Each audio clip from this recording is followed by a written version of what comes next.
नमस्कार, जय हिंद, जय Bharat and welcome to deaf talks. हमारे साथ हैं अनुपम मिश्रा जी। सर जी, पहले प्रणाम, नमस्कार, वेलकम टू द शो। नमस्कार नमस्कार आदि। सर, ये डिलिमिटेशन में क्या हो गया? बीजेपी हार गई?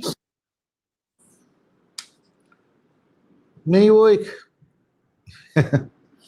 सी अगर मतलब एक बच्चे को भी पता था कि ये बिल जो संविधान संशोधन बिल है इसको 2/3 बहुमत से पारित होना चाहिए और 2/3 बहुमत ना भाजपा के पास है ना एनडीए के पास है। भाजपा के पास तो सिंपल मेजॉरिटी भी नहीं है।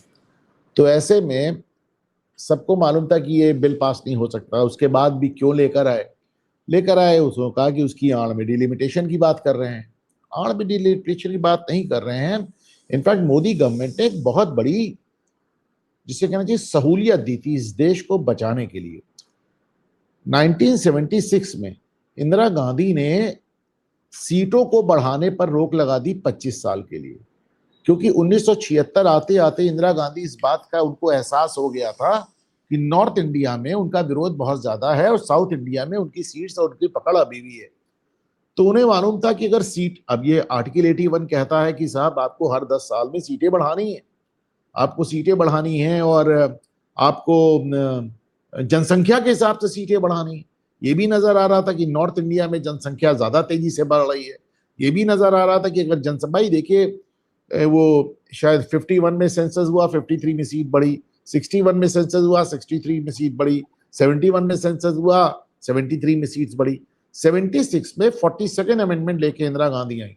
42वां संशोधन, जिसको लघु संविधान कहते हैं, मिनी कॉन्स्टिट्यूशन कहते हैं, वो इंदिरा गांधी ने पास कराया था जब पूरा विपक्ष जेल में था। पूरा विपक्ष जेल में था। पार्लियामेंट की मियाद पूरी हो चुकी थी, उन्होंने पार्लियामेंट की मियाद खुद ही बढ़ा ली थी। बाद में इस 42nd अमेंडमेंट के ज्यादातर जो क्लॉज थे सुप्रीम कोर्ट ने खत्म किए या मोरारजी देसाई सरकार ने खत्म किए। तो भाई उसमें एक ये भी था कि 25 साल तक कोई सीटें नहीं बढ़ाई जाएंगी। अब वो 25 साल खत्म हुआ आके 2001 में।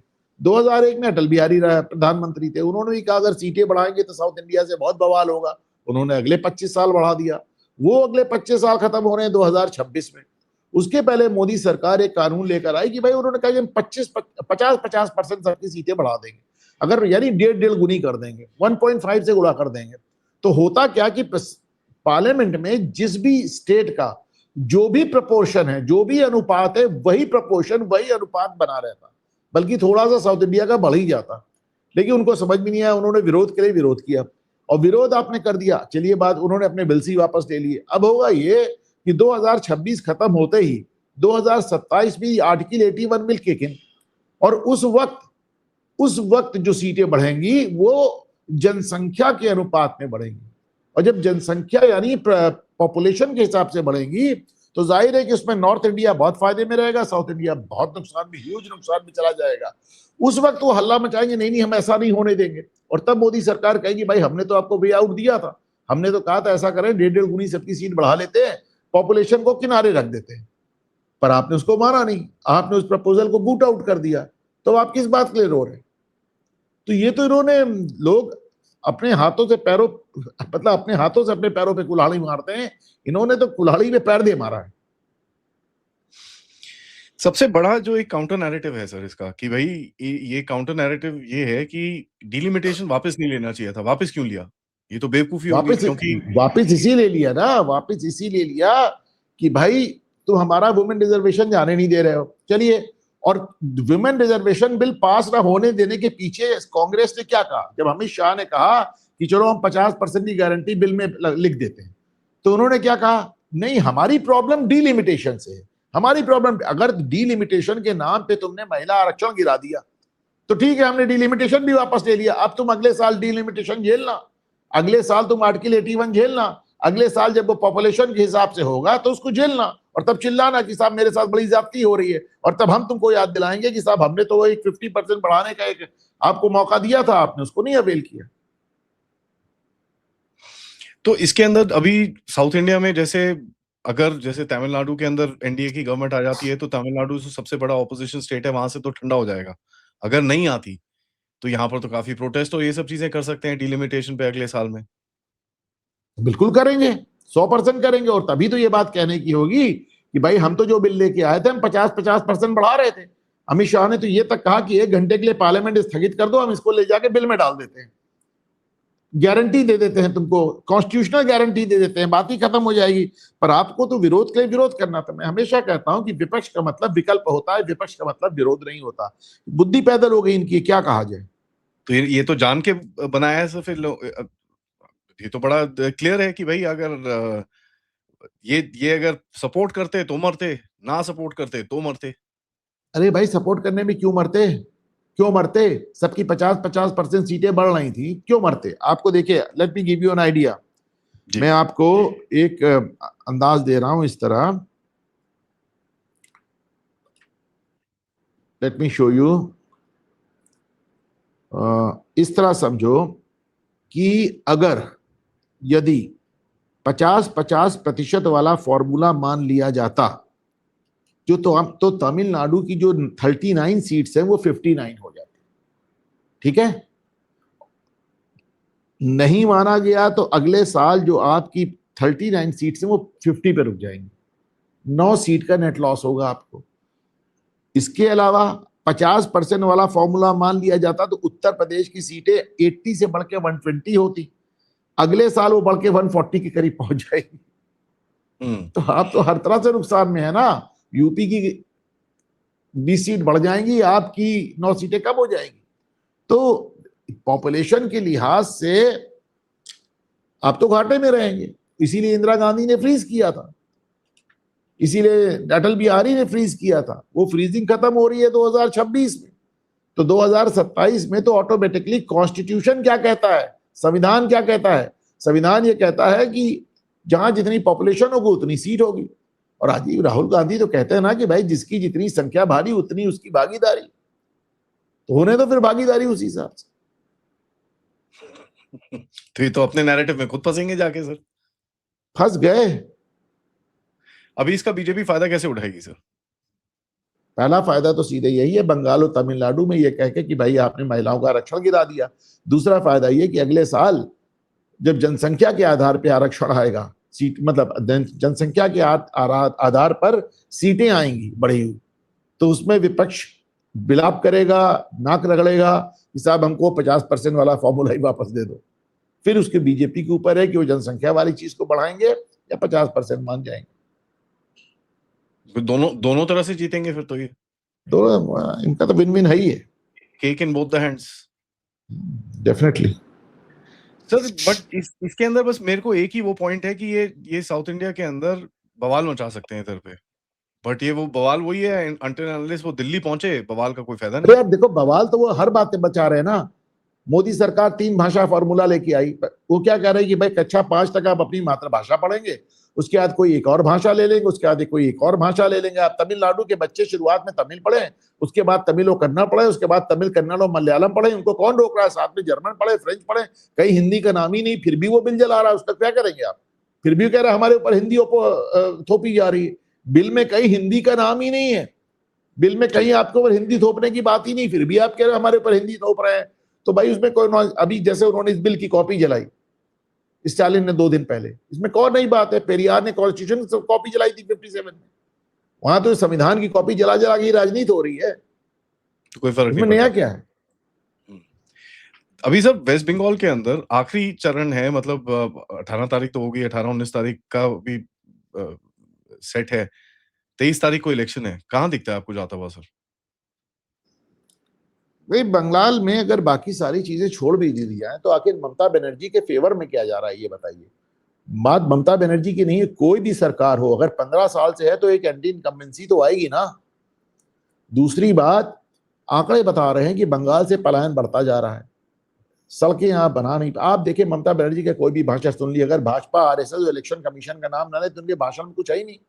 15 साल बाद तुम्हारे पास बताने को कुछ नहीं है, ना तुमने सड़कें बनाई, ना तुमने रोजगार पैदा किया, ना तुम बिजली दे पा रही हो, ना तुम पानी दे पा रही हो। तो हकीकत है कि तुम्हारे पास अपनी उपलब्धियां गिनाने का कुछ नहीं है। वो योगी आदित्यनाथ होते हैं, वो तो गिनाते हैं कि देखिए हमने बीमारू प्रदेश को देश की दूसरी नंबर की इकोनॉमी बना दिया उत्तर प्रदेश। तुम्हारे पास गिनाने को कुछ है नहीं, पलायन बढ़ता जा रहा है, इंफ्रास्ट्रक्चर में कुछ हुआ नहीं है। अभी मैं कल देख रहा था, बंगाल का एक मुस्लिम युवा कह रहा था कि ममता बनर्जी कहती है अगर तुम जिंदा हो तो इसका मतलब विकास हुआ है। इसका तो कोई मतलब नहीं, सांस लेने को भी विकास बताती हैं। तो सब चीजें उनके खिलाफ ही तो जा रही है ना। 15 साल की इनकम्बेंसी इनके खिलाफ है। जिस तरह की वहां पे सेंट्रल बल आ गए हैं वो उनके खिलाफ जा रहा है, क्योंकि जो भाई बंगाल का एक रक्त चरित्र है। पहले कांग्रेस ने वामपंथियों को मारा, फिर वामपंथियों ने ममता को मारा, फिर ममता ने भाजपा को मारा। तो आप ये देखिए वहां पे इतनी सेंट्रल फोर्सेज आ गई कि आप ये गुंडे मूव नहीं कर सकते। पिछला चुनाव 8 फेज में हुआ था, आपकी गुंडा पार्टी 1 2 3 4 ऐसे अलग अलग फेजेस से मूव करती थी, जाके गुंडागर्दी करती थी। अब केवल 2 फेज में चुनाव हो रहा है, केवल 2 फेज में। तीसरी बात, यहाँ पे इतनी ढेर सारी पुलिस फोर्स, सारा प्रशासन चुनाव आयोग ने अपने हाथ में ले लिया है। तो ममता बनर्जी हेल्पलेस हो गई हैं। फिर आपके तमाम गुंडे जेल चले गए हैं। हर वो आदमी जिसके खिलाफ मतलब क्रिमिनल केस था वो सब उठा के बंद कर दिया गया है उन लोगों को। तो आपकी गुंडागर्दी खत्म हो गई। आपका ये जिसे कहना चाहिए 15 साल की इनकम्बेंसी अलग है, मुस्लिम वोट आपसे अलग फ्रस्ट्रेटेड है, ओवैसी वह अलग पहुंच गया, हुमायूं कबीर अलग कूद रहा है। अभी आपने देखा वो मामू क्षेत्र में वो राहुल गांधी भी रैली कर रहे हैं जाके, अब्दुल गनी खान चौधरी के परिवार के लोग भी एक्टिव हैं, मुस्लिम वोटों में भी डिवीजन नजर आ रहा है। तो आखिर ममता के फेवर में क्या जा रहा है? और सबसे बड़ी बात, जो 91 लाख वोट कर गए, तो जिस स्टेट में 83%, 84%, 85% वोटिंग हो रही थी, उसका आपने करीब करीब 1 करोड़ वोट काट दिया। तो ममता का फ्रस्ट्रेशन नजर भी आ रहा है। ममता को आपने सुना नहीं, कल उन्होंने कहा कल या परसों की तृणमूल रही तो फिर मिलेंगे, गुलशन रही तो फूल खिलेंगे।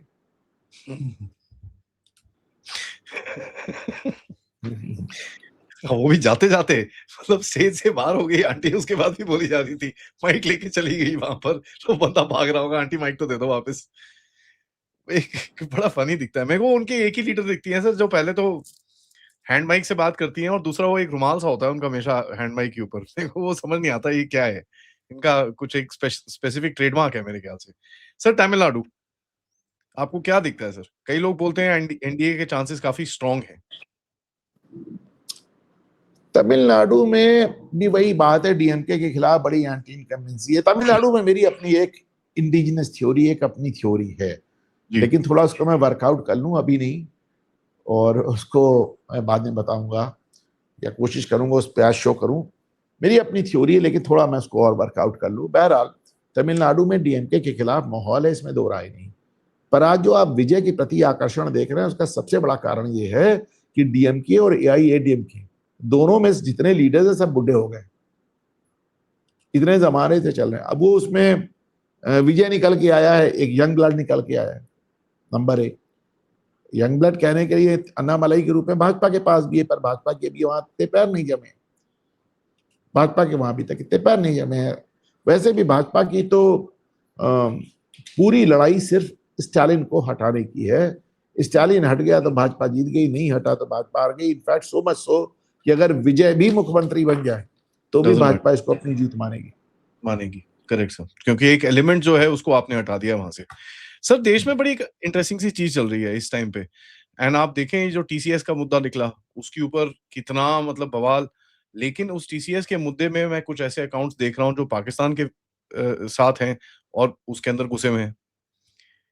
दूसरा हम देखते हैं कि नोएडा के अंदर जो हुआ, उसके अंदर भी अभी हमारी इंटेलिजेंस एजेंसीज बोल रही हैं कि भाई पाकिस्तान की पूरी तरह से इन्फिल्ट्रेशन है। तो ये जो एक कोई भी चीज होती है देश के अंदर, उसके अंदर ये जो बाहर से इतनी इन्फ्लुएंस और ये जो रेज बेटिंग बोलता हूं मैं सर उसको, कि भाई आप लोगों को गुस्सा दिलवाओ, आउटरेज इकोनॉमी बोलता हूँ, रेज बेटिंग बोलता हूं मैं, इसके बारे में आप क्या कहते हैं सर? यार ये सब कोई आज की बात है। 60 साल पहले दिलीप कुमार के घर से ट्रांसमीटर पकड़े जाने की घोषणा हुई थी, खबरें आई थी। दिलीप कुमार अपने घर में ट्रांसमीटर रखे पाकिस्तान को मदद कर रहे हैं। तो ये कोई आज की बात है? तो शुरुआत से चला आ रहा है। पाकिस्तान को यहाँ पे मोल्स ढूंढने नहीं पड़ते ना, वो एक ढूंढने मिलते हैं, उनको 10 मिलते हैं। आपको वहां एक धुरंधर बैठाने के लिए उसका खतना तक कराना पड़ता है।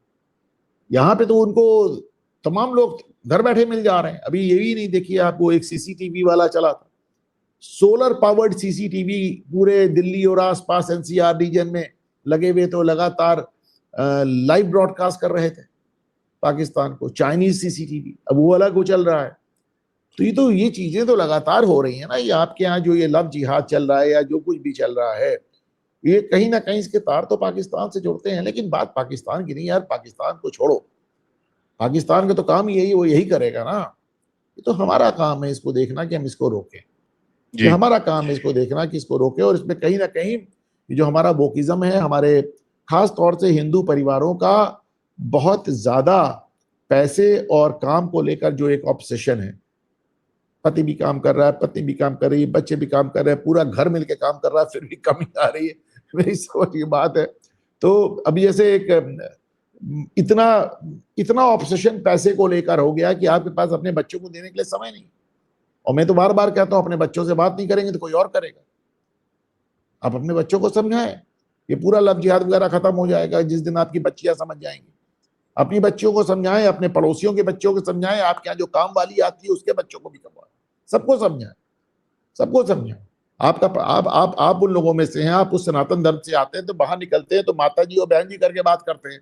आपका पाला उन लोगों से पड़ा है जिसका इस संस्कृत में कोई यकीन ही नहीं। और ये आज से नहीं हो रहा है साहब, तो 1000 साल से यही काम हो रहा है।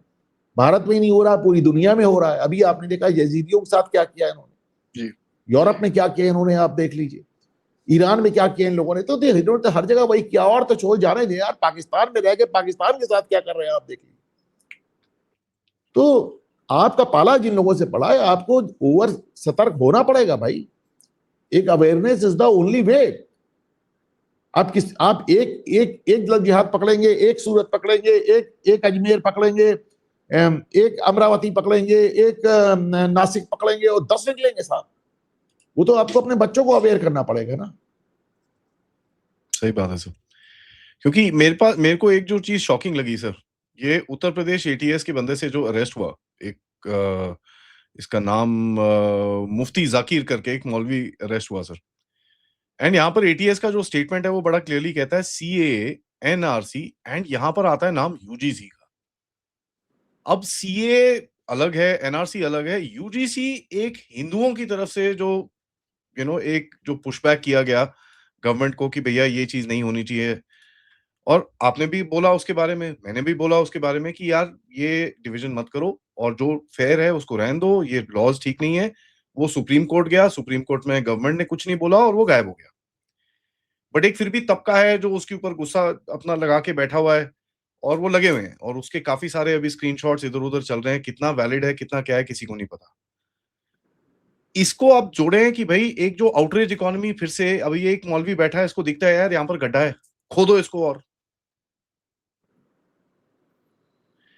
तो ये पूरे का सर टारगेट क्या है? मैं पहले दिन से कह रहा हूं, देखिए यूजीसी में जो कुछ था गलत था। मैं पहले दिन से पोस्ट भी कर रहा हूं, मैंने कई प्रोग्राम भी किए, लेकिन द फैक्ट रिमेन्स की सरकार बैकफुट पे चली गई। उसने सुप्रीम कोर्ट द्वारा इसको रोकने पे कोई विरोध नहीं किया और सरकार ने यह भी कहा कि हम इसको संशोधित करेंगे, ठीक करेंगे। वो वेमुला एक्ट, रोहित वेमुला एक्ट लेके आ रही है कर्नाटक में कांग्रेस सरकार, कोई से वापस करवा के दिखा देगा तो हम जानेंगे। यहां तो सरकार बैकफुट पे चली गई ना। द पॉइंट इज कि मोदी को अगला चुनाव 3 साल बाद लड़ना है। अभी से लेके तब तक गंगा जी में बहुत पानी बह जाएगा, भारत पाकिस्तान एक झड़प हो जाएगी, लोग यूजीसी भूल जाएंगे। मोदी पे इसमें बहुत फर्क नहीं पड़ेगा। मैं बार बार कह रहा हूं, मोदी तो बहाना है, योगी निशाना है। इस सारा निशाना योगी आदित्यनाथ है, क्योंकि इस साल अगले 10 महीने 11 महीने के अंदर उत्तर प्रदेश में चुनाव होने हैं। और जाहिर सी बात है कि इसमें या फिर आप तमाम पाकिस्तानी और तमाम मुस्लिम हैंडल्स भी देख रहे हैं। सपा से जुड़े हुए बहुत ढेर सारे लोगों ने इसको इन्फिल्ट्रेट किया है, समाजवादी पार्टी। तो ये तो सर पूरा एक गेम दिखता है, जहां पर अब ये कितने जो लोग हैं, जो लोग यूजीसी के लिए ये लोग चीजें कर रहे हैं, इनको ये पता नहीं चला कि इनका पूरी मूवमेंट इन्फिल्ट्रेट हो चुकी है। कि अभी वो एक एरोगेंस लेके बैठे हुए हैं, एक हुब्रिस जिसको बोलते हैं, कि लेके बैठे हुए हैं कि भाई नहीं हमको लड़ना है फिर भी। नहीं, देखिए इसमें भारतीय जनता पार्टी के सोशल मीडिया सेल की भी गलती है। जिन लोगों ने विरोध किया इन्होंने उसके ऊपर अटैक किया। अटैक नहीं करना चाहिए था, क्योंकि जो आज आपका विरोध कर रहे हैं कल तक वो आपके साथ ही थे। उन्हें आपको समझा बुझा के साथ में लाना चाहिए था। उन्होंने अटैक किया, इन्होंने इसको ईगो पे ले लिया और बात बढ़ती चली गई, बात बढ़ती चली गई। मुझे लगता है दोनों में से एक भी पक्ष अगर थोड़ी समझदारी दिखाता तो बात यहाँ तक खराब नहीं होती। आपको इतना यही लगता है sir, there is nothing else? क्योंकि जिस तरह के हाँ। स्क्रीनशॉट्स हम देख रहे हैं, हम देख के ही हैरान हो जाते हैं यार, ये क्या हो रहा है भाई। कोई तो वहां भैया पर उसमें तो बहुत कोई ढेर किसी सारे फर्जी अकाउंट भी तो है ना उसमें। जी, आदि बहुत ढेर सारे फर्जी अकाउंट है। अभी आप देखे, मैं वो वीडियो सुन रहा था, वो कह रहे थे अभिभोक्तेश्वरानंद के वकील हमारे समधी हैं। मुझे तो रिश्तेदारी निभानी है और योगी को हटाना है। अब ये अपने लोगों के पर्सनल इंटरेस्ट भी आ जाते। अब यही है ना सर, अब ये एक बड़ा लेसन है कि भैया हाँ ठीक है, आपने हमने सबने अपोज करा उस चीज को, लेकिन हम अब उस टाइम पे मेरे को एक चीज याद है सर, कि भाई जो कोई एक नॉर्मल बात कर रहा था उसको आईटी सेल, और मैंने इसके ऊपर उस टाइम पे भी ट्वीट करा था, या एक तरफ का आईटी सेल या दूसरी तरफ का आईटी सेल। कई लोग हैं जो नॉर्मल थे, जो जिनका कोई आईटी सेल से ना कोई लेना देना है, ना किसी उसका पार्टी। क्या किया जाए यार, उसका क्या किया जाए? मेरे पोस्ट पे आके लोग गंदी गंदी गालियां बक रहे हैं, अब उन्हें ब्लॉक करने के अलावा क्या कर सकते हैं? अब क्या किया जाए? वो और वो जान के, मैं बताया ना कि जब इस तरह की आग झगड़ा होता है, गांव में भी आप देख लीजिए, घर में देख लीजिए, परिवार में देख लीजिए, अगर दो भाई लड़ जाए तो फिर उसको भड़काने वाले बहुत लोग आ जाते हैं ना। बहुत आ जाता है। गलती तो भाइयों की है ना, आपने भड़काने वालों को मौका दिया, उनको तो काम ही वही है भड़काना।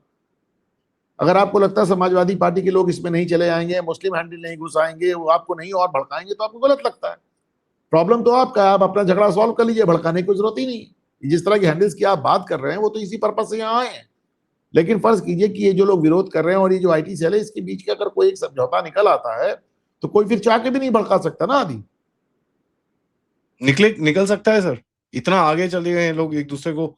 ये तो कोई किसी को कोर्ट केस ठेकने की जगह में, कोई किसी को कुछ करने की जगह में, कोई किसी को किसी का चैनल बंद करने के चक्कर में। मैं दोनों तरफ से बात कर रहा हूँ, देखिए मेरे लिए दोनों ही हिंदू हैं, दोनों को ही मेरे को साथ में रखना है, क्योंकि ये हमारा देश है। ठीक है, झगड़ा हो गया, अब उसको भूलो, आगे चलो। क्योंकि जिस तरह के हमले आपके ऊपर हो रहे हैं, अगर हम आपस में लड़ते रहे तो ये हम लोगों को कैसे रोकोगे आप? क्या कहा जाए आदि, मतलब देखिए, I tried mediating, I tried talking to everyone concern, हर आदमी से मैंने अलग अलग बात की, जितना समझा सकते थे समझाया। अब ठीक है, अब क्या किया जाए, वो अपना काम कर रहे हैं, हम अपना काम करते हैं। Because sir common sense politics जो होती है दुनिया में भी, अगर आप देखेंगे एक टर्म निकला था कि कॉमन सेंस पॉलिटिक्स होती है। कई पॉलिटिक्स में कभी उल्टे काम भी करने पड़ते हैं, कभी सीधे काम भी करने पड़ते हैं। हर कोई चीज राइचियस तो हो नहीं सकती। क्या मेरा ये मानना सही है? जाहिर सी बात है, पॉलिटिकल कंपल्शन से बहुत ढेर सारे ऐसे फैसले लेना पड़ते हैं। अब जैसे फॉर एग्जांपल आप ये देखिए कि नरेंद्र मोदी सरकार फाइनली जाति जनगणना करा रही है। आप मोदी जाति जनगणना कराया, मोदी जाति जन, अरे भैया, इसी मोदी सरकार ने पार्लियामेंट में और पार्लियामेंट के बाहर 1 दर्जन बार कहा कि हम नहीं कराएंगे जाति जनगणना। नरेंद्र मोदी ने तो ये तक कह दिया, और उनके जो बयान को अभी जयराम रमेश ने पोस्ट किया है कि जाति जनगणना की मांग करने वाले अर्बन नक्सल हैं, यहां तक कह दिया मोदी ने। लेकिन उसके बाद भी इतना पॉलिटिकल कंपल्शन बन गया कि चलो साहब करा लेते। तो भाई आप नियत और मजबूरी में अंतर देखें ना। नियत होती थी पहले दिन तैयार हो गए होते, अर्बन नक्सल नहीं कह रहे होते, मना नहीं कर रहे होते। राजनाथ सिंह ने मना किया कि नहीं कराएंगे, योगी ने मना किया नहीं कराएंगे, मोदी ने तो अर्बन नक्सल तक कह दिया।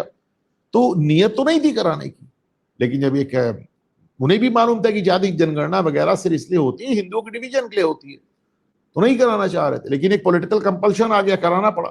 तो एक होती है नियत, एक होती है मजबूरी, इसमें अंतर तो समझना पड़ेगा ना। नो, क्या ये जो मजबूरी है, इसके बारे में किसी ने एक बड़ा अच्छा इंटरेस्टिंग आर्टिकल लिखा था सर ट्विटर के ऊपर, जो मेरे को मतलब मेरे दिमाग में खलता रहता है वो बहुत ज्यादा, कि साहब जब आप 240 पे आओगे तो जितनी बड़ी बड़ी कमिटीज होती हैं, जो पार्लियामेंट्री कमिटीज होती हैं, उसके ऊपर आपका कंट्रोल चला जाता है। जब आप प्योर मेजोरिटी में होते हो तो उसके चेयरमैन आप लगा सकते हो, कंट्रोल आप कर सकते हो, उसके आउटकम्स क्या होते हैं, उसमें क्या डिस्कशंस होती हैं, आप पूरा कंट्रोल कर सकते हो। तो इस समय भी हम देखते हैं कई पार्लियामेंट्री कमिटीज हैं जिसके अंदर बड़े टेढ़े से लोग बैठे हुए हैं। अब जैसे यूजीसी के इसके अंदर तो दिग्विजय सिंह बैठे हुए थे, जाते जाते उन्होंने झटका मार के गए। तो इसका कितना मतलब इम्पैक्ट होता है जब आपके पास 240 हो और आपकी कमिटीज आपके हाथ में ना हो, और फिर ऐसी ऐसी चीजें होती हैं विच एक्चुअली, जिनका आप देखिए इतना जबरदस्त इम्पैक्ट होता है। तो आई मीन ये कोई रियलिटी है सर इसमें? ये जाहिर सी बात है, जब आप पूर्ण बहुमत पे नहीं है तो संसदीय समितियों पे आप पे उतना कंट्रोल नहीं रह जाता। लेकिन आपको आदि ये भी याद रखना चाहिए कि संसदीय समितियों की जो सिफारिश होती है वो बाध्यकारी, मतलब नहीं होती। बाइंडिंग नहीं होती। ये आपके ऊपर है कि आप उसे माने या ना माने। इसमें सारा खेल ये हुआ, मैंने पता किया कि साहब वो जो पूरा ड्राफ्ट बना, तो ब्यूरोक्रेट्स ने बना के उसको दे दिया इंदिरा जयसिंह को। Indira Jaising lawyer for the petitioner थी, और इंदिरा जयसिंह की सोच क्या हम सब जानते हैं। उसने उसमें वो कंट्रोवर्शियल क्लास डाल दिया और फिर वो चल गए। तो जाहिर सी बात है, लेकिन बक कहाँ रुकेगा? बक रुकेगा धर्मेंद्र प्रधान की मेज पर, एजुकेशन मिनिस्ट्री में धर्मेंद्र सर। प्रधान की मेज पर रुकेगा। तो अंततः मंत्री होने के कारण उनको जिम्मेदारी लेनी भी चाहिए। और वैसे भी मैं मानता हूं कि यूजीसी के पहले भी नीट वाला स्कैंडल हो चुका था, यूजीसी के बाद भी अभी कोई एक स्कैंडल हो गया। तो शिक्षा मंत्रालय में सब कुछ ठीक नहीं है। धर्मेंद्र प्रधान अगर बहुत अच्छे मंत्री हैं तो उनको कोई और अच्छा मंत्रालय दे दिया जाए, शिक्षा मंत्री कोई और लाया। हकीकत ये 12 साल में कोई कायदे का, हाँ, I am sorry, come again. He's supposed to be a very hard working person sir, Bihar में तो अच्छा रिजल्ट दिया, बहुत अच्छा काम किया। नंदीग्राम में ममता बनर्जी को हराने वाले धर्मेंद्र प्रधान थे, वो उस सीट के इंचार्ज थे। बिहार में अच्छा रिजल्ट दिया, उसमें हरियाणा का चुनाव जीत के दिया, यूपी में काम किया, नंदीग्राम में ममता बनर्जी को हराया। तो अगर इतने अच्छे हैं तो उनको फिर संगठन में इस्तेमाल कर लीजिए ना, उनको राष्ट्रीय अध्यक्ष बना दीजिए। फिर नितिन नवीन को क्यों बनाया, धर्मेंद्र प्रधान को बना दीजिए। कहीं ना कहीं मेरे को ये सर देखिए, मैं एक राष्ट्रवादी की तरह देखता हूँ, मेरे को कोई फर्क नहीं पड़ता ये वो पार्टी से भी मेरे को कोई फर्क नहीं पड़ता। मेरे को फर्क पड़ता है भैया कौन इस टाइम पे राष्ट्रवादी काम करेगा, कौन देश को आगे लेके जाएगा। कल को कोई एक अच्छी पार्टी और निकलती है या हमारे जो ऑपोजिशन पार्टी है वो कहीं जा रहे होते हैं, उनके सिर पे एक बिजली गिरती है और सारे सबका सॉफ्टवेयर अपडेट हो जाता है, बढ़िया है, नो प्रॉब्लम सर, मैं उनके साथ। बट जो ये मैं कैसे बोलूं सर, ये जो कचरा पूरा चल रहा है कैसे सुधारें इसको? देखिए, बात नीति और नियत की है। मैं बार बार कहता हूं, कभी कभी नीतियां गड़बड़ होती हैं, पर हमको नियत देखनी चाहिए। भाजपा की कुछ नीतियां गड़बड़ हो सकती हैं, उनकी नियत नहीं खराब है, कांग्रेस की तो नियत ही खराब है। इसको आपको समझना पड़ेगा। ये बड़ी इंपॉर्टेंट चीज बोली आपने। इसमें सर मेरे को एक आपसे लास्ट सेक्शन में एक सवाल पूछना है कि अभी ये डिलिमिटेशन का पूरा जो गेम है, ठीक है सर, इसमें जो हमको चाहिए कि भाई रिप्रेजेंटेशन ज्यादा होनी चाहिए और रिप्रेजेंटेशन होनी चाहिए आपकी पॉपुलेशन के हिसाब से, ताकि जरा फोकस होकर काम हो। नेक्स्ट स्टेप्स गवर्नमेंट क्या लेगी सर अब इसमें? गवर्नमेंट इसमें कोई स्टेप नहीं लेगी। अब संविधान खुद अपना काम करेगा। 2027 आते ही संविधान खुद से चिल्ला चिल्ला के कहेगा कि डिलिमिटेशन होना है। तब सरकार के पास सिर्फ दो ऑप्शन होंगे, या तो इंदिरा गांधी और अटल बिहारी वाजपेयी की तरह वो 25 साल के लिए और आगे खिसका दे, और या फिर लागू करे।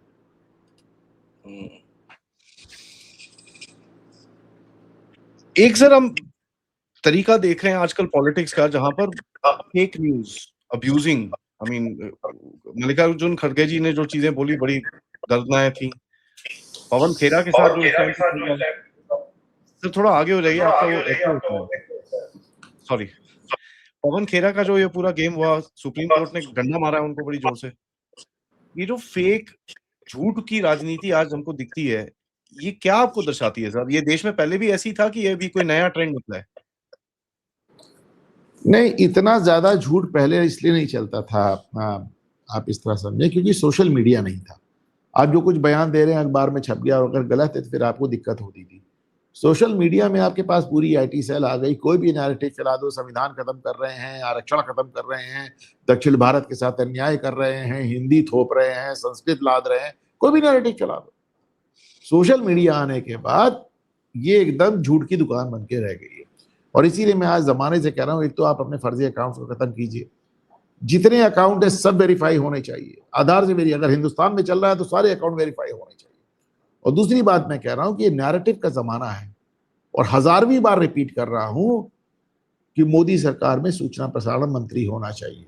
रेल मंत्री के पास इतना समय नहीं है कि सूचना प्रसारण चलाएं, बल्कि सूचना प्रसारण में 3 मंत्री 4 मंत्री होने चाहिए, एक कैबिनेट मिनिस्टर, 2-3 स्टेट मिनिस्टर, एक आदमी सोशल मीडिया देखे, एक आदमी रेगुलर मीडिया देखे, एक आदमी नैरेटिव। भाई बहुत ढेर सारा काम है।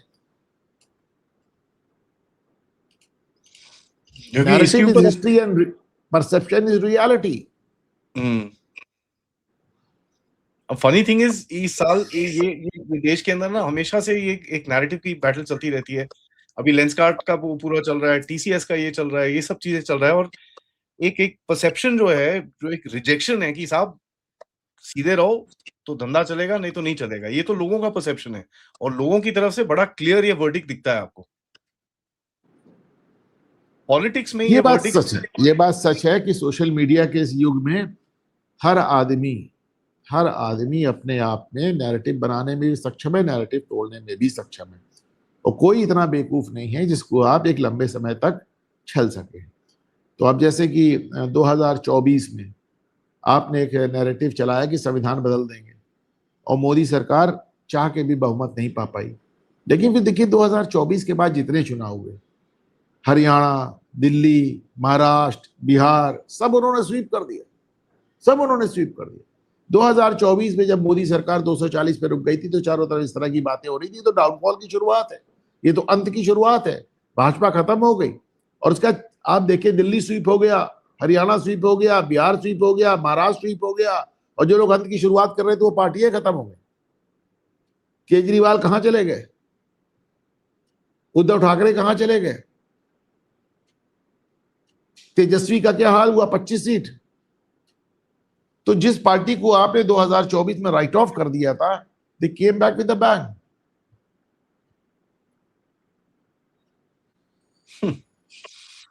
लास्ट क्वेश्चन सर, ये आई मीन मेरे को एक समझ तो में नहीं आदि आता है। ये तुम लास्ट क्या क्या के 5 सवाल पूछते हो, नहीं, लास्ट सेगमेंट, लास्ट क्वेश्चन अलग होता है। ओके। देखिए सर, आपसे मैं जब पूछता हूँ ना, मेरे को बहुत चीजें समझ में आती है। दो आई मीन आप एक ये जो इलाहाबाद हाईकोर्ट का आया है जबरदस्त सा राहुल गांधी के ऊपर अभी कि भाई इन्वेस्टिगेशन हो और एफआईआर भी काटो। कल वो विघ्नेश शिशु जो उनके पिटिशनर हैं, उन्होंने काफी बात करी उसके ऊपर, स्टेटमेंट सारे उनके पब्लिक में है। अब आपको नेक्स्ट स्टेप्स क्या दिखते हैं इसमें होते हुए, और इसका पॉलिटिकल इम्पैक्ट क्या होगा sir?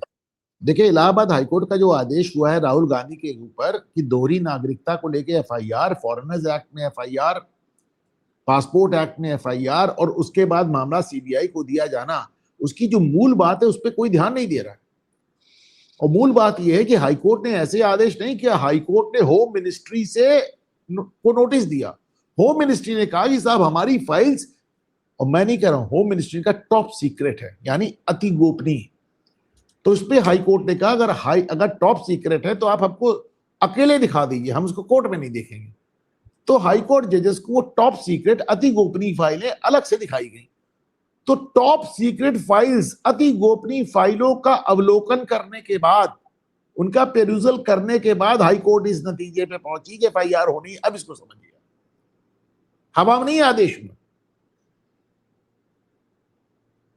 After going through all the top secret files, after going through all the sensitive documents, the High Court finally decided कि हाँ इसमें एक एफआईआर बनती है। अब समझिए, ऐसा नहीं कि किसी ने पिटीशन की, उन्होंने सीधे एफआईआर का ऑर्डर कर दिया। उन्होंने होम मिनिस्ट्री से फाइलें मंगवाई, फाइलें पढ़ी, फाइलें जानी, फिर समझा कि इसमें डिसमिसल नहीं हो सकता, इसमें एफआईआर बनती है। Now you get the gravity. I mean it's quite explosive, और ये कहीं किसी ने उठाया नहीं है, क्योंकि कहीं पे भी कुछ हुआ नहीं। मैंने अपने कल शो में कहा था, कल रात के पॉडकास्ट में ये बात, हमने कहा इसको बात समझने की बात है कि हाईकोर्ट जज ने खुद कहा कि भैया हमने सारी टॉप सीक्रेट फाइल्स देख ली हैं, and now we have come to a conclusion कि एक एफआईआर बनती। अब आप सोचिए कितनी गंभीर बात है। तो बैंड बजाएगा सर ये पूरा। अब राहुल गांधी दुनिया भर के घुसपैठियों की नागरिकता बचा रहे थे, उनकी अपनी नागरिकता खतरे में पड़ गई। थैंक यू सर, आपने मुझे समय दिया। और मेरे को बस ये डर है कि हमारे देश में आवाज उठाने का हम सबको हक होना चाहिए। कोई चीज गलत है उसमें आवाज उठाने का एकदम हक होना चाहिए, बट हमको बहुत सतर्क रहना पड़ेगा, बिकॉज जो हमारे दुश्मन है पाकिस्तान में, चाइना, अमेरिका, हर जगह पे, वो उसके अंदर घुस के इस चीज का फायदा जरूर उठाते हैं। यार वो हमेशा से उठाते रहे हैं आदि, बट द पॉइंट इज कि हम अपना काम करें, हम अपना काम करें, वो अपना काम कर रहे हैं, होइए सोई जो राम रच राखा, परेशान होने की बात नहीं। Thank you so much sir. And audience सबसे रिक्वेस्ट है, वीडियो को लाइक करिए, सर के चैनल घूमता आईना को भी सब्सक्राइब करिए। नमस्कार।